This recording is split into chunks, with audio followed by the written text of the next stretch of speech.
ఇదిగో లిస్ట్ రాసాను, బయటికి వెళ్ళి ఫాస్ట్గా పట్టుకొచ్చే. నువ్వు రాసావా? ప్రసన్న పప్పు ఏంటి? అది ప్రసన్న పప్పు కాదు, పచ్చి శనగ పప్పు. గుసగుసలా? గుసగుసలేంటి, అవి గసగసాలు.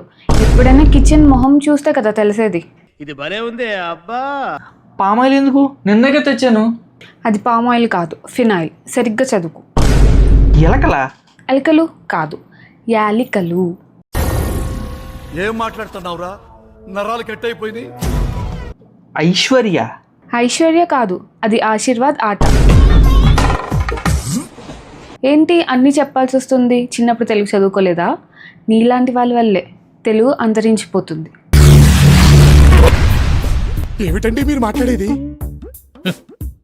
ఆవిడ కరెక్ట్ గానే చెప్పిందిరా. చాలా సేపు సస్పెన్స్ తర్వాత నాకు కూడా అర్థమైంది.